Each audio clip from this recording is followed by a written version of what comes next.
अस्सलामु अलैकुम वरहमतुल्लाहि वबरकातुहू। अऊज़ु बिल्लाहि मिनश्शैतानिर्रजीम। बिस्मिल्लाहिर्रहमानिर्रहीम।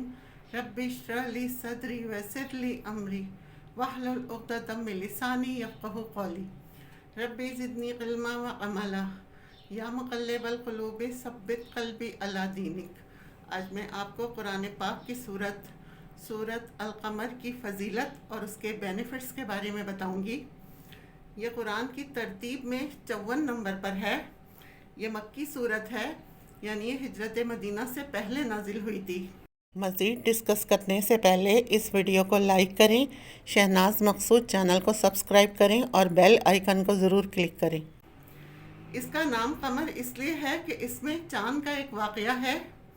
इसमें अल्लाह ने फरमाया इक़्तरबतिस साअतु वंशक़्क़ल क़मर, क़यामत करीब आ गई है और चाँद टुकड़े हो गया है। ये एक मुअज़्ज़ा सरकारे दो आलम मोहम्मद मुस्तफ़ा सल्लल्लाहु अलैहि वसल्लम का ज़ाहिर हुआ था, क्योंकि मुशरिकीन मक्का जब आप सल्लल्लाहु अलैहि वसल्लम से मुतालबा कर दिया उन्होंने कि जो आप बातें हमें बताते हैं, हम जो मुअज़्ज़ा कहें आप वो हमें दिखाइए। तो अबू जहल ने मुअज़्ज़ा ये रखा। उतबा शैबा सब जमा थे और सफ़ा पहाड़ी के पास उसने कहा, आप जो ज़मीन पे खड़े हैं और ये चाँद 14वीं का चाँद पूरी आबोताब पर है, ज़मीन से इशारा करें इसके 2 टुकड़े हो जाएं, तो हम मान लेंगे कि आप वाकई अल्लाह के रसूल हैं और अल्लाह तबारक व तआला की पूरी ताईद और गैबियत आपके साथ है। इस पर आप सल्लल्लाहु अलैहि वसल्लम ने अल्लाह की इजाज़त से उंगली का इशारा किया तो चाँद के 2 टुकड़े हो गए। एक टुकड़ा मशरिक़ में चला गया और दूसरा टुकड़ा मगरिब में चला गया, और काफ़ी देर तक लोग नज़ारा करते रहे कि चाँद गायब हो गया। इस पर कुछ लोगों ने तो मान लिया, लेकिन जो अबू जहल जैसे मलऊन थे वो बोले ये तो ऐसा जादूगर है, इतना बड़ा जादूगर है, ज़मीन पर तो इसका जादू चलता ही है, आसमान पर भी अब इसका जादू चल गया। और बोले या तो इसने हमारी आंखों पर कुछ ऐसा कर दिया है, कोई नज़रबंदी, इस वजह से हमें ऐसा लग रहा है, इसलिए बाहर से जो काफ़िले आ रहे हैं उनसे मालूमात करो। लिहाजा बाहर शाम से जो काफ़िले आ रहे थे उनसे पूछा कि तुमने रात को चाँद को किस हालत में देखा। वो बोले हम बहुत हैरान हुए क्योंकि हमने चाँद के 2 टुकड़े देखे। और मुफस्सरीन ने लिखा है हिंदुस्तान का जो राजा था उसने भी वो 2 टुकड़े चाँद के हिंदुस्तान में देखे, क्योंकि ये लोग इल्म नजूम के कायल थे, उन्होंने देखे। ये पूरी कायनात के अंदर ये इतना बड़ा वाक़या हुआ, लेकिन उन्होंने ये कहकर ठुकरा दिया कि ये तो जादूगरी है, क्योंकि चाँद का ये वाक़या पेश आया था। इसका तस्करा इस सूरत में है, इसलिए इस सूरत का नाम सूरह कमर रखा, यानी चाँद के उन्वान से। और इस सूरत में मुज़क्किर का ज़िक्र है। मुज़क्किर तस्कीर से है, इसके मायने नसीहत करना। सबसे बड़ा नसीहत करने वाला, तस्कीर करने वाला ख़ुद कुरान पाक है। कुरान करीम एक ऐसी तस्कीर है कि आज तक ऐसी नसीहत किसी को हासिल नहीं हुई, और अगर ये इसको समझ लें तो इनको वो बुलंदी हासिल हो जाए कि अगर सिजदा करें अल्लाह तबारक व तआला के कदमों में जा पहुँचेंगे, मुकाम अहदियत के रूहानी मुकाम पर ये पहुँच जाएंगे।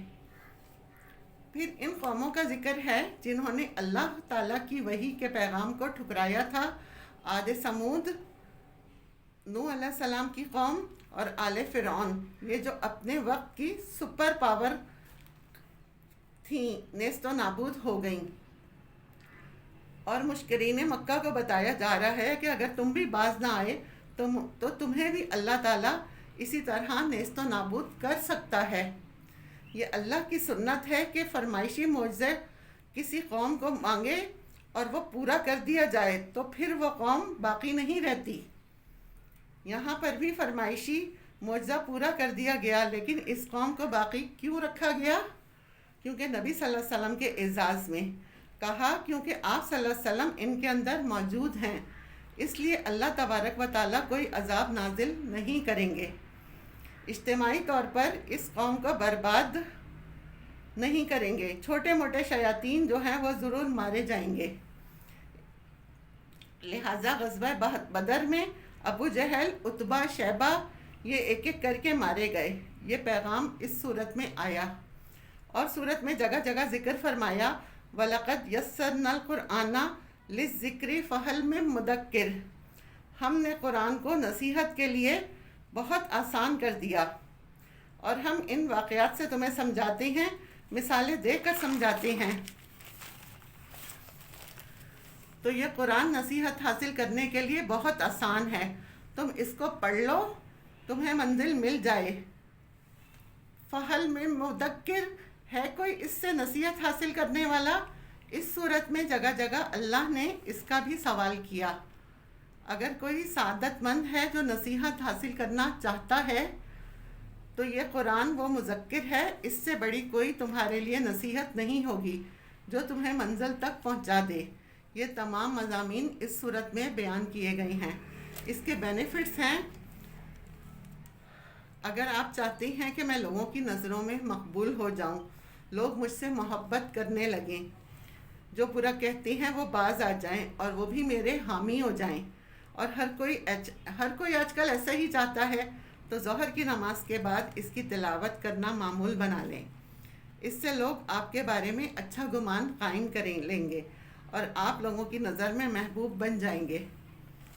اگر آپ چاہتے ہیں کہ جو کوئی آپ کا دشمن ہے یا آپ سے کوئی حسد کرتا ہے، جلتا ہے یا آپ کا برا چاہتا ہے، وہ آپ کے آگے زیر ہو جائے اور ناکام ہو جائے، تو یہ سورت شب جمعہ یعنی جمعرات اور جمعے کی درمیانی شب رات کو ایک مرتبہ تلاوت کر کے اس مقصد کے لیے دعا کر لیں، اپنے دشمنوں سے کامیابی کی، تو اللہ تعالیٰ دشمن کو زیر کر دیں گے اور وہ آپ کو کوئی نقصان نہیں پہنچا سکیں گے۔ اگر آپ چاہتے ہیں کہ میں اور میری اولاد زندگی میں جو مشکلات ہیں وہ آنے سے بچی رہیں، اور جو آ چکی ہیں، جو آئی ہوئی ہیں وہ بھی ختم ہو جائیں، تو عشاء کے بعد اس کی ایک مرتبہ تلاوت کریں، کیونکہ ٹائمنگ چینج ہونے سے اس کی تاثیر بدل جاتی ہے، ہر طرح کی مشکلاتیں دور ہو جائیں گی۔ اگر کوئی عورت سسرال میں بے حد ذلت اور رسوائی کا سامنا کر رہی ہے، شوہر بھی اس کو بات بے بات ذلیل کرتا رہتا ہے، تو ایسی صورت میں سسرال والوں کا دل نرم کرنے اور شوہر کے دل میں بے پناہ محبت پیدا کرنے کے لیے سورۃ القمر کو ایک سفید کاغذ پر عادات کی صورت میں لکھ لیں، اور اس پر یہ صورت پڑھ کر دم بھی کر لیں اور اس کو اپنے بازو پر باندھ لیں، انشاءاللہ تعالی مثبت نتائج حاصل ہوں گے۔ اگر کسی کا بخار ہوا ہے اور وہ بگڑ گیا ہے، دوائیں کھانے کے باوجود وہ اتر نہیں رہا ہے اور بہت زیادہ طبیعت خراب ہے، دواؤں سے بھی افاقہ نہیں ہو رہا ہے، چکر آتے رہتی ہیں، قے پہ قے ہو رہی ہیں، تو اس صورت میں 7 مرتبہ پڑھ کر درود شریف کے ساتھ عرق گلاب کے اوپر اس کو دم کر لیں اور پھر وہ پانی میں ملا کر پئیں، اس مریض کو پلائیں، انشاءاللہ تعالی آپ دیکھیں گے کہ مریض جلد شفا یاب ہو جائے گا۔ اللہ تعالی ہمارے اور آپ کے مسائل حل کرے، ہمیں اور آپ کو ثابت قدم رکھے اور عمل کرنے والا بنائے، آمین۔ وآخر دعوانا ان الحمد للہ رب العالمین۔